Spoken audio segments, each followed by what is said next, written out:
कहानी वाला आपके समक्ष एक नई कहानी के साथ। अच्छे अच्छे महलों में भी एक दिन कबूतर अपना घोंसला बना लेते हैं। सेठ घनश्याम के दो पुत्रों में जायदाद और जमीन का बंटवारा चल रहा था और एक 4 पट्टी के कमरे को लेकर विवाद गहराता जा रहा था।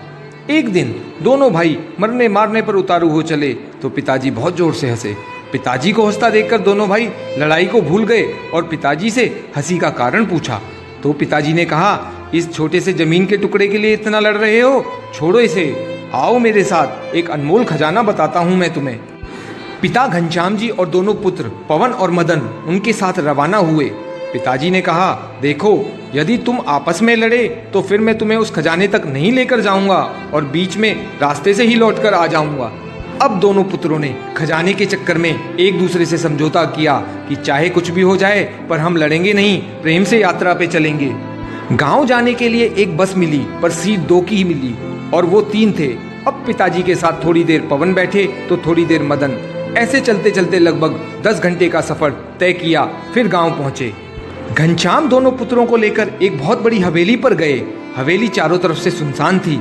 घनश्याम ने जब देखा कि हवेली में जगह जगह कबूतरों ने अपना घोंसला बना रखा है तो घनश्याम वहीं पर बैठकर रोने लगे।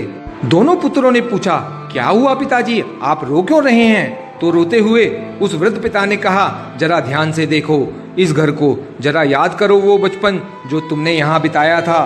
तुम्हें याद है पुत्र, इस हवेली के लिए मैंने अपने भाई से बहुत लड़ाई की थी। सो ये हवेली तो मुझे मिल गई पर मैंने उस भाई को हमेशा के लिए खो दिया क्योंकि वो दूर देश में जाकर बस गया और फिर वक्त बदला और एक दिन हम भी यहाँ हवेली छोड़कर यहाँ से चले गए। अच्छा तुम ये बताओ बेटा कि जिस सीट पर हम बैठकर आए थे क्या वो बस की सीट हमें मिल जाएगी?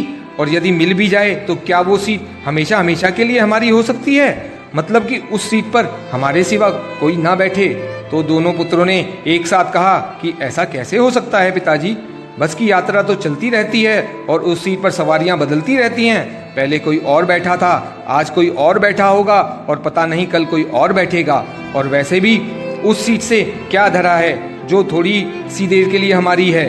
पिताजी फिर हंसे, फिर रोए और फिर वो बोले, देखो यही तो मैं तुम्हें समझा रहा हूँ कि जो थोड़ी देर के लिए तुम्हारा है तुमसे पहले उसका मालिक कोई और था। बस थोड़ी सी देर के लिए तुम हो और थोड़ी देर बाद कोई और हो जाएगा। बस बेटा एक बात ध्यान रखना कि इस थोड़ी सी देर के लिए कहीं अनमोल रिश्तों की आहुति ना दे देना। यदि कोई प्रलोभन आए तो इस घर की इस स्थिति को देख लेना कि अच्छे अच्छे महलों में भी एक दिन कबूतर अपना घोंसला बना लेते हैं।